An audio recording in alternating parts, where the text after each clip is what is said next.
চা বাগানের অনগ্রসর যক্ষ্মা আক্রান্ত শ্রমিকদের মধ্যে পুষ্টিকর খাদ্য বিতরণ। শিলিগুড়ি হাকিমপাড়া বিশিষ্ট সমাজসেবী সুকান্ত বসু ডুয়ার্সের রুগ্ন চা বাগানের যক্ষ্মা আক্রান্ত শ্রমিকদের পুষ্টিকর খাদ্য সামগ্রী বিতরণের এক কর্মসূচি গ্রহণ করেছেন। সরকারের স্বাস্থ্য দপ্তরের নিশ্চয় মিত্র প্রকল্প অনুযায়ী সুকান্তবাবু ৬ মাস ধরে চা বাগানের অনগ্রসর অসহায় মানুষদের হাতে ওসব পুষ্টিকর খাদ্য সামগ্রী তুলে দেওয়ার প্রয়াস নেন। গত অক্টোবর মাস থেকে তিনি ওই কর্মসূচি গ্রহণ করেন। এর আগে তিনি ৩ মাসের জন্য পুষ্টিকর খাদ্য সামগ্রী তুলে দিয়েছিলেন ১০ জন চা শ্রমিকের হাতে। এবার বুধবার ১৫ই জানুয়ারি বাকি ৩ মাসের জন্য ওই ১০ জনকে তিনি পুষ্টিকর খাদ্য সামগ্রী তুলে দিলেন। এবার ফেব্রুয়ারি থেকে মার্চ মাসের জন্য তিনি ওইসব খাদ্য সামগ্রী তুলে দেন। সেই সব খাদ্য সামগ্রীর মধ্যে ছিল ডিম, মসুর ডাল, ছোলা, সাবুদানা, সাবান, মাস্ক ইত্যাদি। ডুয়ার্সের বানারহাট লক্ষ্মীপাড়া চা বাগান ছাড়াও রুগ্ন চুনাভাটি ও আশেপাশের রুগ্ন চা বাগান থেকে বাছাই করা অনগ্রসর যক্ষ্মা আক্রান্ত চা শ্রমিকদের হাতে তিনি ওসব খাদ্য সামগ্রী তুলে দেন। বুধবার সেই অনুষ্ঠানে সুকান্তবাবু ছাড়াও লক্ষ্মীপাড়া চা বাগানের ডাক্তার মণ্ডল, মান্টি মেডিকেল কোম্পানির কোঅর্ডিনেটর সুধাংশু মণ্ডল, রাষ্ট্রপতি পুরস্কারপ্রাপ্ত নার্স সোনালী সামন্ত প্রমুখ উপস্থিত ছিলেন। রাষ্ট্রপতি পুরস্কারপ্রাপ্ত নার্স সোনালী সামন্ত জানিয়েছেন, চা বাগানের অনগ্রসর যক্ষ্মা আক্রান্ত শ্রমিকদের যক্ষ্মামুক্ত করতে নিয়মিত ওষুধ বিতরণ করছে স্বাস্থ্য দপ্তর। কিন্তু শুধু ওষুধ বিতরণ করলেই হবে না, ওষুধের সঙ্গে সঙ্গে পুষ্টিকর খাবার না খেলে তারা যক্ষ্মামুক্ত হবে না। তাই শিলিগুড়ির সুকান্ত বসু এই মানবিক প্রয়াস নেন। প্রসঙ্গত, রাষ্ট্রপতি পুরস্কারপ্রাপ্ত নার্স সোনালী সামন্ত বহুদিন ধরে নিজে উদ্যোগ নিচ্ছেন। নিশ্চয় মিত্র প্রকল্প অনুযায়ী অনগ্রসর চা বাগানের যক্ষ্মা আক্রান্ত শ্রমিকরা কিভাবে পুষ্টিকর খাদ্য সামগ্রী পেতে পারেন, চা বাগানের যক্ষ্মা আক্রান্ত শ্রমিকদের কিভাবে সুস্থ করে তোলা যায়, তার জন্য সোনালী দেবী শিলিগুড়ির শহর সহ উত্তরবঙ্গের বিভিন্ন স্থানে সমাজসেবী এবং স্বেচ্ছাসেবীদের কাছে আবেদন জানিয়ে যাচ্ছেন ধারাবাহিকভাবে।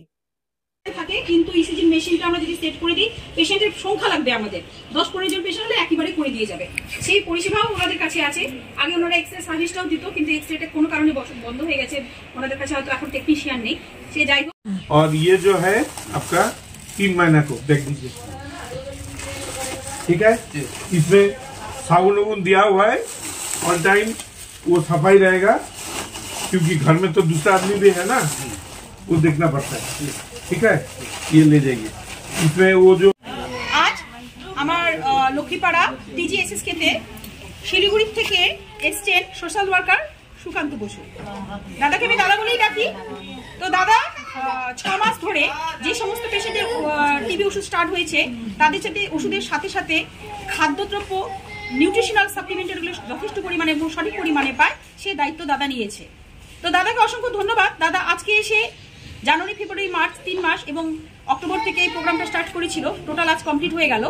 তো আজকে 3 মাসের কোর্সটা কমপ্লিট করে দিয়ে গেল। সেই জন্য আমি দাদাকে অসংখ্য ধন্যবাদ জানাচ্ছি।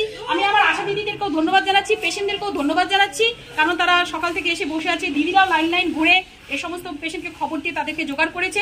সবার সম্পূর্ণ সহযোগিতায় আজকে আমার এই প্রোগ্রামটা সাফল্যমণ্ডিত হয়েছে। ধন্যবাদ। नमस्ते। हमारा जो टीबी पेशेंट के लिए जो दवाई चला रहा है आप लोग, अब मेरा पेशेंट भी अभी ठीक है, अच्छा तरीका से काम उम सभी कर रहा है और अभी ठीक भी है, खाना वाना ठीक भी खा रहा है। ये आशा दीदी के हेल्प से हमारा पति अभी अच्छा है और स्वस्थ है। और आप लोग भी जो खाने पीने के लिए दे रहा है, वो आप हमारा तरफ से आपको धन्यवाद।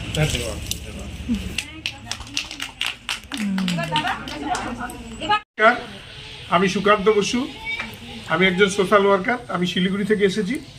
আজকে লক্ষ্মীপাড়া টি গার্ডেনে সোনালী সামন্ত আমাকে রিকোয়েস্ট করেছিল যে ও আমার বোনের মতো, যে ৬ মাসের জন্য ১০ জন টিবি পেশেন্টদের প্রোটিন খাবার দেওয়ার জন্য।